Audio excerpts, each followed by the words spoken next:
Merci, bonjour à tous. Je voulais, comme convenu hier, suite à notre premier point de presse, tenir informé l'opinion nationale sur l'évolution de la situation de l'équipe nationale junior en séjour actuellement à Dakar et informer par la même occasion de l'évolution des aspects sanitaires de leur séjour qui ont constitué un obstacle à la tenue du match qu'ils devraient livrer hier.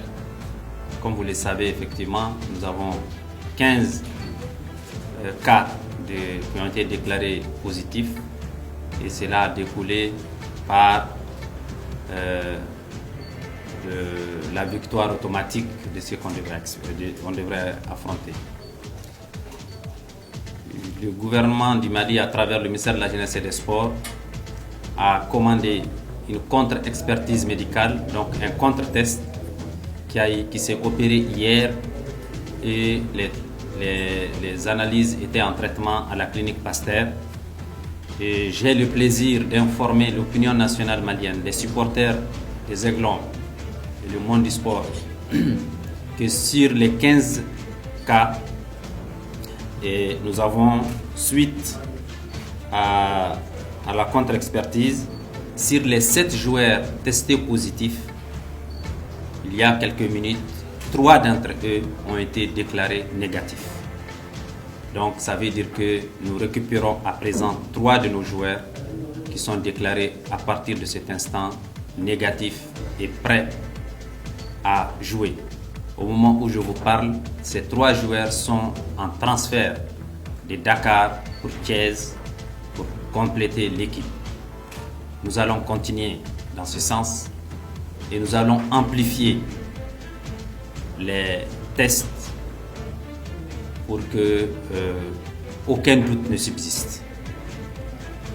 Je tiens à apporter tout mon soutien aux Aiglons du Mali, à l'équipe d'encadrement, à notre délégation, à la délégation du ministère qui dirige cette mission à Dakar, les exprimer le soutien du gouvernement du Mali, le soutien du ministère de la Jeunesse et des Sports. Nous n'allons rien lâcher. Nous allons les accompagner jusqu'au bout. Nous allons livrer ces matchs et nous allons tout faire pour les gagner. Nous allons gagner des matchs, mais aussi nous allons gagner le combat contre la Covid. La Covid ne viendra pas à bout des Aiglons parce que les ailes des Aiglons sont assez solides et elles vont survoler au-delà des contraintes de la Covid. Le renfort a été opéré, donc nous avons envoyé des joueurs supplémentaires depuis hier pour... ça c'est un renfort.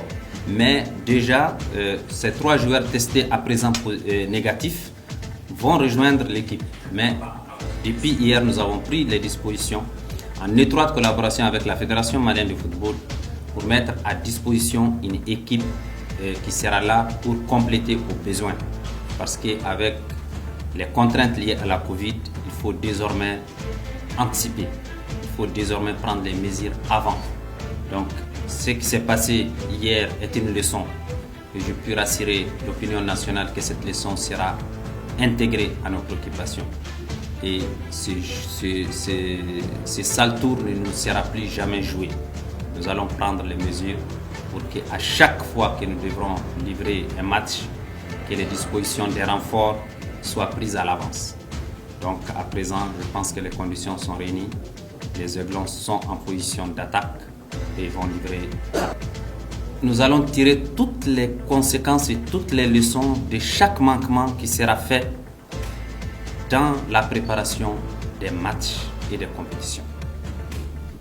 Nous avons déjà mis en place une commission qui est chargée de la situation actuelle, mais le département de la jeunesse et des sports a prévu d'engager immédiatement des discussions avec la fédération pour savoir qu'est-ce qui s'est réellement passé. S'il y a un manquement, aucun manquement ne sera toléré, qu'il émane de la fédération ou qu'il émane d'un autre aspect. Donc, les compléments ont été faits, mais à partir de maintenant, comme je l'ai dit, les dispositions seront prises pour qu'il n'y ait plus cette situation qui a prévalu. Donc le nombre a été désormais rattrapé, mais nous sommes dans la recherche de toutes les informations. Mais les leçons, comme je vous l'ai dit, les leçons seront tirées.